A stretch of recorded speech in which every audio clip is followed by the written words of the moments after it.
Hey there, namaste. Welcome to Kuchipudi Quick Steps with me, Karen Das. Now, Kuchipudi, many people have been asking, what is Kuchipudi? Some people are hearing this for the first time. Kuchipudi is a form of South Indian dance. It is a classical art form, so it comes with its own vocabulary, it comes with its own syllabus, but it's just as beautiful as Kathak, as Odissi, as Bharatanatyam. So now you can add another one to your list. As classical dancers, we remain grateful to our teachers, to our gurus for making it possible for us to learn a new form of dance and also to appreciate another form of dance. For Rajesh Sinat, I was trained under him. He was trained under Sri Vempati Satyam as well. Kuchipudi has its own unique style, its own beauty. There is something about Kuchipudi dancers though, and a Kuchipudi repertoire.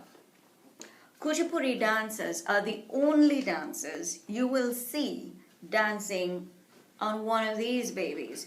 This is a brass plate or a thari.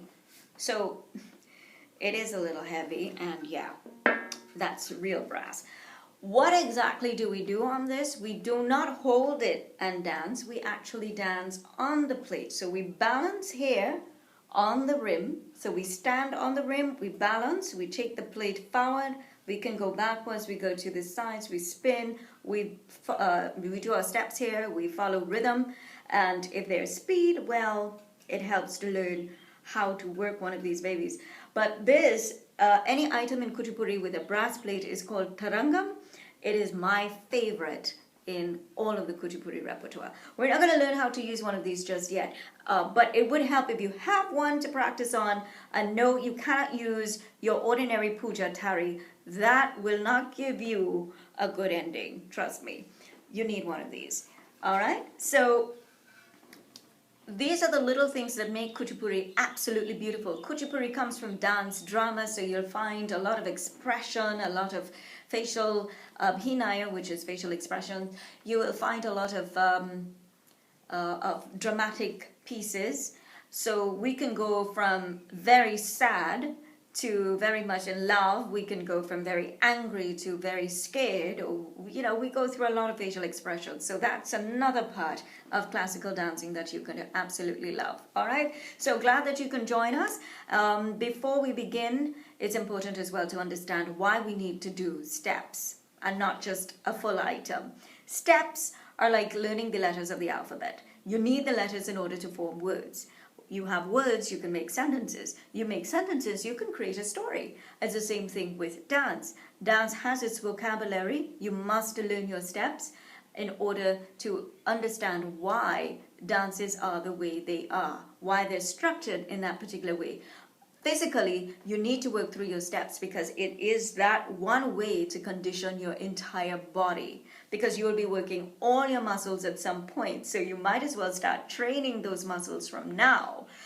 Some steps are really easy. Some steps look really awkward. Some steps are really intricate. But you put them all together and you're going to be a wonderful dancer. So whether you want to be a classical dancer, you want to be a professional dancer, you just want to do this for fun, that's great. That's the purpose of the video. It's just to have fun, okay?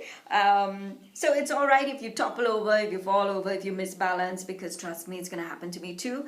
But that's the whole fun, and that is the learning process. So you have kids, bring them along. We can try the practice together, and you can send me videos, you can send me photos, and let me know how it's working out for you, okay? So we begin. Yeah.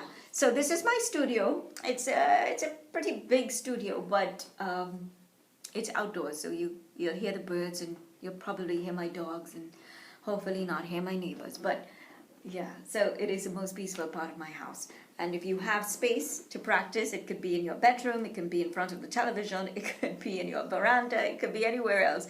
Find a nice comfortable spot, good solid floor. Carpet is really difficult to do Indian classical dance on because you can injure the sole of your feet. But yeah, and you can get that slap as well. Okay, so we're going to begin with our salutations.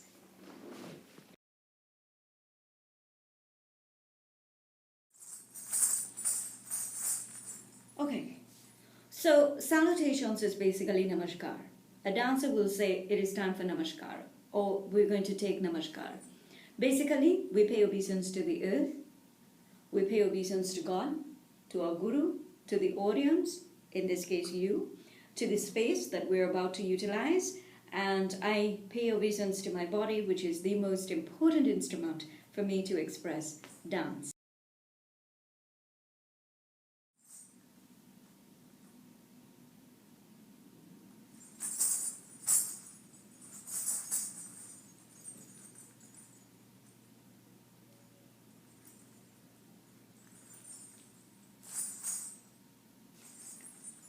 And that's namaskar. We usually do that once we take the flow. It really doesn't matter whether it's before an item, whether it's before performance, whether it's before practice, whether it's before steps. Namaskar comes before and when we're ready to exit the dance space. Okay, so we've done our namaskar. And I know you're probably looking forward to doing a couple of steps. And we're going to do those steps in the next video. Okay? We just have a few exercises to do. We have to strengthen our legs, our thighs. Our first step will show how very important it is for us to stay focused, because it's going to put a lot of emphasis on balance and coordination, as I've mentioned before. We'll be working our fingers, we'll be working our wrists, so we are going to put some pressure on our shoulders. So we will be like this. We're also going to do some neck exercises. I think most people in Trinidad should know how to roll your neck. But we're going to do that in the next session. We're going to work on our eyes, because wherever the neck goes, the eye goes. So your eyes will move to your right, your eyes will move to the left. We work that with our hands and we work the feet. All of this in Adho Mukha position, which means that you are in seated position, toes apart, heels together, knees out. And I'll show you what it looks like. Toes apart, heels together, knees out. You will feel this bird here, but trust me, this is exactly what you need. You keep your body straight. So we're just going to learn how to maintain balance from one to the next, and we will be moving. We'll work our hands, we'll work our fingers, we'll work our neck, and we'll work the eyes. And that's next video. All right, so let's wrap up with Namaskar.